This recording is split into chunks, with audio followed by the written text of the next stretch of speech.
शिक्षा मंत्री से सुमित झा हमारे सहयोगी खास बातचीत कर रहे हैं, सीधे लिए चलते हैं।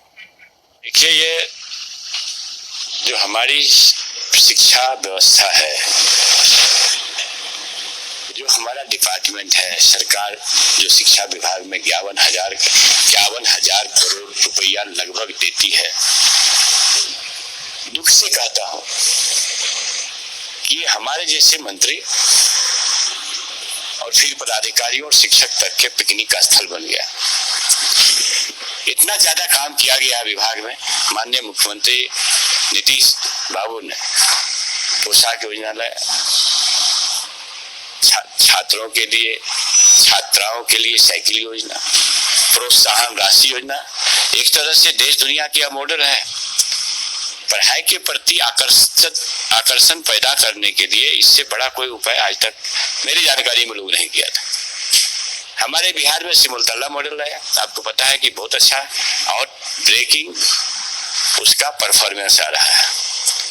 तो मेरा उद्देश्य यह है कि हम कुछ ऐसा काम करें। 33 वर्ष के बाद किसी शिक्षक को यह विभाग मिला है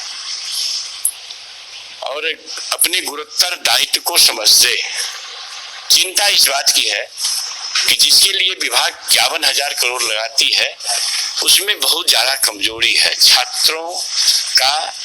ठीक से मैं उम्मीद करता हूं 90% प्राइमरी एजुकेशन, लगभग उतना ही परसेंट हायर एजुकेशन और निश्चित रूप से 30% के आसपास सेकेंडरी एजुकेशन भी बच्चे शिक्षा ग्रहण नहीं कर पाते। तो भाई, जिस बात के लिए ये विभाग बनी है, वर्ग कक्ष के संचालन के लिए, क्वालिटी एजुकेशन एक विषय है, लेकिन वर्ग कक्ष भी न लगता हो, ये चिंताजनक है।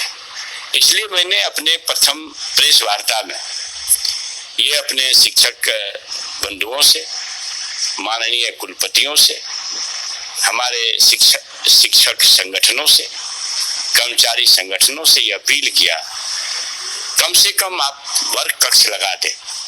ये आपकी नैतिक जिम्मेवारी है। अगर हम शिक्षक इसलिए हैं, पहले तो मैं शिक्षक हूं, रहे नहीं है, एक मंत्री जी का पद जनता कभी ले सकती है, तो शिक्षक हूं और 25 में रिटायर करूंगा। शिक्षा का मत समझते। अगर शिक्षा नहीं होता ना भाई साहब, तो ना आप तो ये मैक लेके मेरे पास आते, ना एक शिक्षक पुत्र शिक्षा ग्रहण करता, तो शिक्षा मंत्री बनता। ये शिक्षा ही ऐसी चीज है जिसके साये में किसान मजदूर का बेटा भी बड़ा बड़ा हुक्मरान का जगह हासिल करता है, बड़े बड़े ओहदे पर जाते हैं। गटर में काम करने वाले लोग या माइंस में काम करने वाले लोग अंबेडकर साहब के शिक्षा नीति का अनुसरण करते हुए उसके चीफ बन जाते हैं। शिक्षा ही विकास के सारे रास्ते मार्ग प्रशस्त करते हैं। ये संघ के मोहन भागवत ने बयान दे दिया कि शिक्षा से अहंकार बढ़ता है। अहंकार शब्द का प्रयोग भी वो शिक्षित होने के कारण ही लिए होंगे। इसलिए मैं ये समझता हूं कि जिनको नफरत पढ़ाना है वो नफरत पढ़ावे, हम मोहब्बत पढ़ावेंगे। जिनको सांप्रदायिकता सिखानी है वो सिखावे, हम सामाजिक न्याय सिखावेंगे, हम सोशल जस्टिस और समाजवाद सिखावेंगे। जिनको बंच ऑफ थॉट गोवलकर को पढ़ाना है वो पढ़ावे, हम अम्बेडकर लोहिया को पढ़ावेंगे। बहाली की बात हुई नई सरकार में, नीतीश कुमार ने भी ऐलान किया, तेजस्वी यादव भी 10 लाख नौकरी की। सबसे ज्यादा बहाली उसमें शिक्षा विभाग की। बहाली की प्रक्रिया पिछले 3-4 सालों में चल रही है, बहुत सुस्त रफ्तार से चल रही है। कई बार जो अभ्यर्थी हैं वो धरना प्रदर्शन भी करते हैं, आपसे मिलते भी हैं। 7वें चरण की बहाली अभी फिर बाकी है। उन बहालियों को स्पीडअप कैसे करेंगे, कैसे तेजी से लाएंगे? मैं आपके बेहतर जानकारी के लिए बता दूं, शायद इस पर लोग को बहुत ज्यादा न तो चर्चा में आना चाहिए, न नुक्ताचीनी करनी चाहिए। आपको पता है कि हमारे नेता प्रिय तेजस्वी यादव जी ने इस चुनावी एजेंडा में नौकरी और बेरोजगारी को प्रमुखता से एजेंडा बनाया था। और मुझे खुशी है, संपूर्ण बिहार वासी को शरीरवासी खुशी होगी कि माननीय मुख्यमंत्री जी ने स्वाधीनता दिवस पर अपने उद्बोधन में 10 लाख नहीं 10 लाख नौकरी और 10-20 मैंने कुल मिला के 10 लाख रोजगार वगैरह मिला करके 20 लाख लोगों को एम्प्लॉयड करने की बात कही है। ये कम समझते हैं। और ये बात जब बोले हैं तो माननीय मुख्यमंत्री जब बोलते हैं तो करते हैं, चाहे रास्ते जितने टेढ़े मेढ़े हों। इनका कोई जोर है? ठीक है, मैं समझता हूं कि ये जो हमारे बेरोजगार हैं उनको ये चिंता नहीं करनी चाहिए। कम से कम 15 से 20 लाख लोगों को तो चिंता नहीं करनी चाहिए। हम चीन से लोग नहीं लेंगे ना अमेरिका से लेंगे। अपना योगदान कितना होगा? तो शिक्षा विभाग का उसमें योगदान तो कम से कम उम्मीद करते हैं कि कोई 3.5 लाख के आसपास तो शिक्षा विभाग उसमें सपोर्ट करेगी। 7वें चरण की प्रक्रिया आप कह रहे हैं कि जल्दी से शुरू हो जाएगी। मैं सीधी तौर पर कह रहा हूं कि 7वां चरण हो या 8वां चरण हो, यही लोग ना आएंगे। ना पाकिस्तान से आना है, ना चीन से, ना अमेरिका से लोग को आना है। इसलिए जो हमारे बेरोजगार साथी सड़क पर इस आंदोलन में लगे हुए उनको चिंता नहीं करनी चाहिए। मैं आपके माध्यम से लोगों से कहना चाहता हूँ, थोड़ा धीरज रखिए। इतना आपने सफर किया तो थोड़ा और इंतजार करिए। अरविंद केजरीवाल की तारीफ आपने की, उस दिल्ली मॉडल की आपने तारीफ की, उस दिल्ली मॉडल को बिहार में आप लागू करेंगे? मेरी बात समझिए, आप विजुअल सुने। मैं जब सिमलतल्ला कहा तो उसको आप लोगों ने नहीं चलाया, क्या कारण? सिमलतल्ला के साथ साथ ये भी मेरी बात समझिए, जब मैं सिमलतल्ला कहा ये बात आपके मतलब एजेंडा से बाहर हो गया। पहला शब्द सिमलतल्ला का है, वो 5 मिनट 30वें सेकंड में सिमलतल्ला पहले आया है, कोई बाद में आए हैं। मैंने यह नहीं कहा, मैंने कहा सिमलतल्ला देखूंगा, दिल्ली भी देखूंगा और फिर मालूम हुआ फिनलैंड है। आज हमको कल दिल्ली का लड़का चूंकि पढ़ा लिखा हूं तो संपर्क में है, चिंता है हमारी हम कैसे बेहतर एजुकेशन दे सकते हैं, गुणवत्तापूर्ण एजुकेशन। पहले तो वर्ग कक्ष लगवा दे, जो हमारा रिसोर्सेज है इसी में। वेतन का मामला है, वेतन अंतर वेतन का मामला है, या फिर वेतन हमारे शिक्षकों को या एम्प्लॉय शिक्षकों को खास करके 3-3 महीना पर मिलता है। जब बजटरी एलोकेशन है, सरकार पैसा लगाती है तो 3 महीना का गैप क्यों होता है? ये तो समझ रहे हैं, चीजों को समझ रहे हैं। अभी तो हम 2 दिन 3 दिन हुआ है, तो ये चिंता है हमारी कि हमारे एम्प्लॉय जो फील्ड में काम कर रहे हैं, जिनको फील्ड में रहना है, वो उनको वेतन हम देते ही हैं।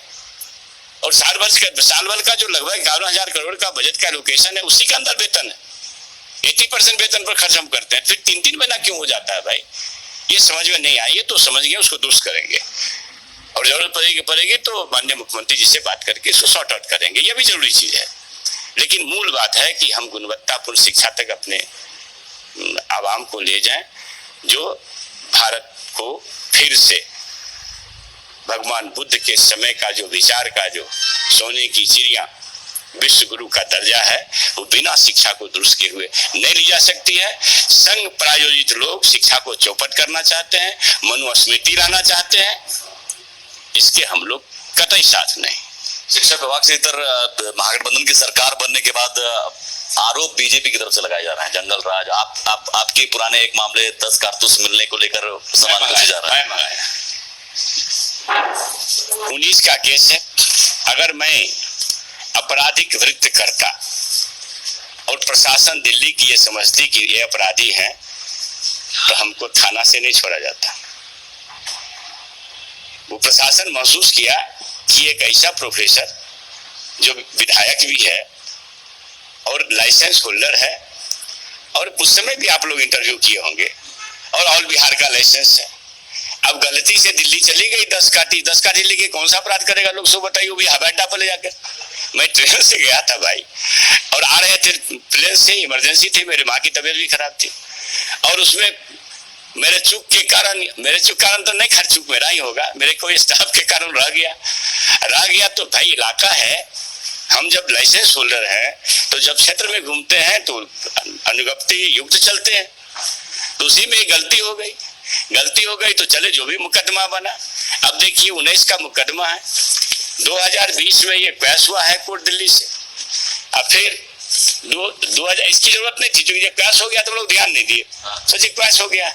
लेकिन अथॉरिटी होती है कि डिस्ट्रिक्ट कोर्ट से भी उसका एक कंप्लायंस होना चाहिए, क्योंकि समन तो डिस्ट्रिक्ट कोर्ट जारी करती है ना। तो डिस्ट्रिक्ट कोर्ट भी 5-8 को ये पेश कर दिया, देखिए स्टेटस रिपोर्ट है।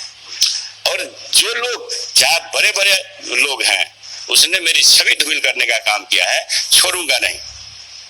निश्चित रूप से मानहानि का मुकदमा करूंगा और शायद करोड़ों में जाएगा। ये मजाक है क्या? बीजेपी के नेताओं पर, जो भी नेता है, बड़े हो छोटे हो, मोदी हो सोदी हो, कोई भी हो, जरूर करूंगा। ये मजाक है। हमारे पार्टी की और हमारी छवि को धूल करने का कोई प्रयास करेगा।